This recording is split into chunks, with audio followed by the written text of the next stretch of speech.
Hey everyone, this is going to include an overview of different playstyles / builds in the game. Hopefully this gives you an overview of the current state of the different power levels and problems with each one, and just maybe you'll be inspired to start a new build because of this. I know some people hate tier lists because they can be subjective, but I think that they're just fun to make. Making it has made me change my mind about some playstyles, and who knows, give it a watch and maybe it will for you too.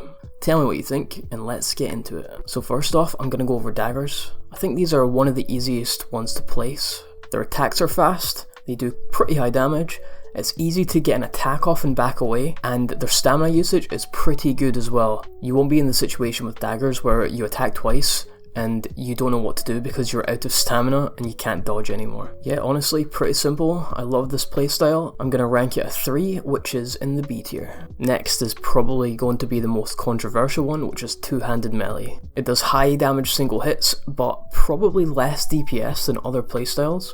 They tend to have good power attacks, if they have them. I say this because a lot of two-handers right now are missing their dash attack or their power attacks. And the hits that you're dealing take so much stamina that you often have to be really careful with your stamina usage. Even putting some points in at the start of the game doesn't really feel good enough. I would hit twice and then literally have no stamina left to dodge.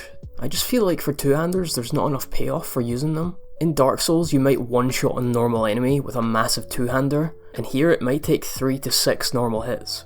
Even at higher level, with the highest damage I've ever seen on a weapon, food buff, I still don't one-shot. I could just kill them quicker with some daggers, and the daggers also don't drain my stamina and leave me exposed. But if you are using two-handers, you can't just swing it around, hope to kill everything. You have to use everything in your toolkit, like backstabs and your runes, power attacks. And I might say this a lot, but it is a fun playstyle. The game is just fun in general. But I do think two-handed melee is behind some of the other playstyles right now, which is why it is getting a 5, which is in the C tier. Next up is magic. So if you start off with magic at the very start of the game, it's probably the worst playstyle. With 0 resources, 0 upgrades, 0 stats, it doesn't feel the best. But once you get a few points in your main stat, it feels so much better. And then once you get to town and upgrade your weapon a few times, it really just takes off. The staff damage itself isn't even bad once you do a couple weapon upgrades and scale your main stat a little bit.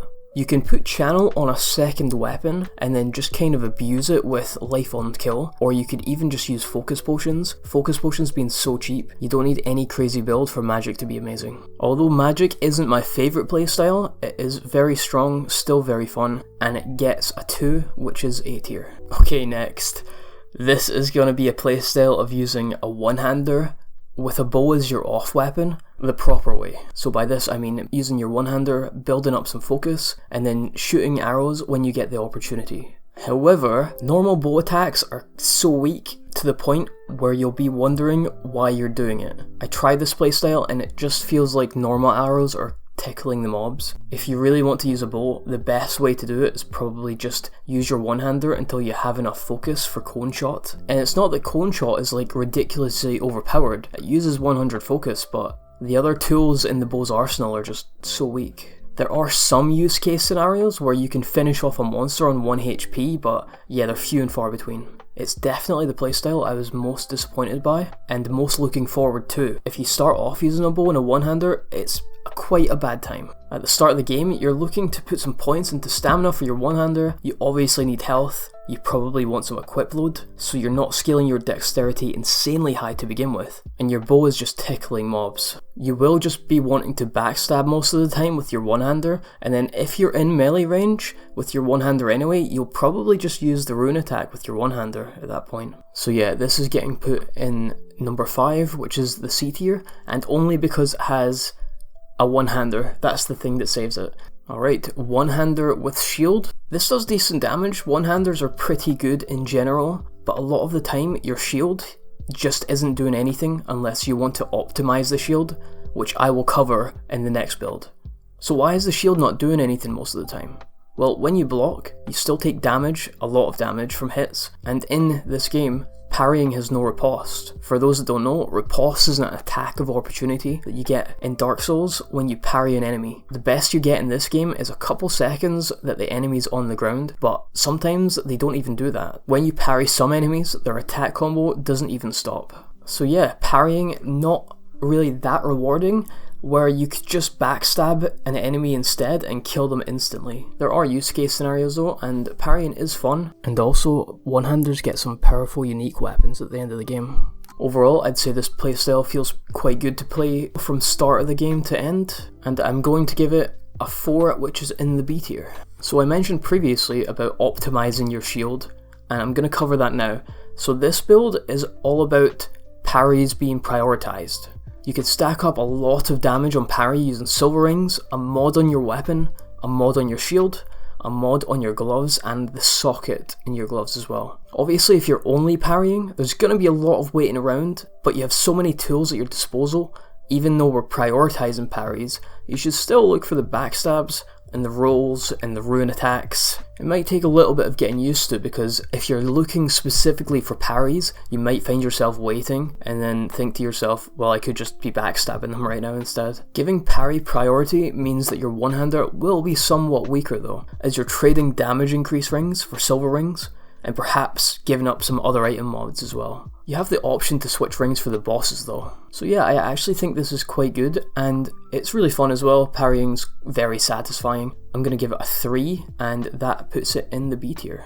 Alright, the moment that you've all been waiting for, all the OP stuff. Almost all of these builds rely on infinite focus generation. I expect focus generation to be nerfed even more than it already has been in future patches. Focus builds rely on topazes in weapons and legs, the focus on damage done mod on weapons, and focus on kill gear.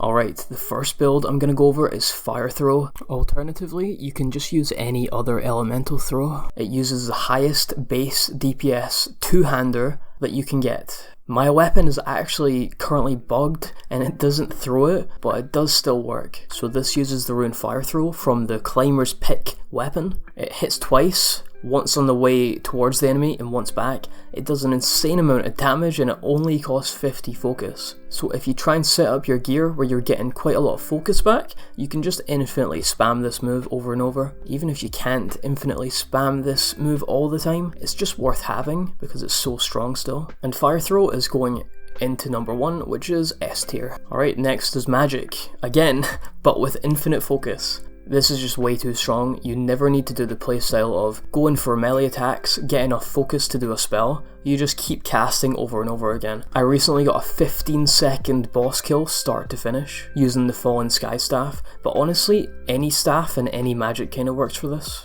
And this goes straight to number 1 in S tier. The next one may seem like kind of a rogue build, but it is still just an infinite focus build. This is going to be the Twirl Dash rune for one-handers. It only costs 50 focus, does tons of damage, and hits multiple times. It hitting multiple times is the key factor, because if you get a weapon with gain focus on damage done, then you will definitely get enough focus back to just spam this move over and over again. And as you may have guessed, this is going at number 1 in S tier. Okay, it's the final one, and bows are finally good. If you are using an infinite focus build, then you can just use Cone Shot over and over. You can see how much focus I'm getting back from just one rune attack. Infinite focus bows are definitely one of the best builds in the game currently, and Infinite Cone Shot gets put in number 1 in S tier. Alright, and that is it finished. Thank you so much for watching. Try not to take it too seriously. Tell me if I've missed anything in the comments, what you agree or disagree with, and if you think focus builds should get a nerf. And see you in the next one.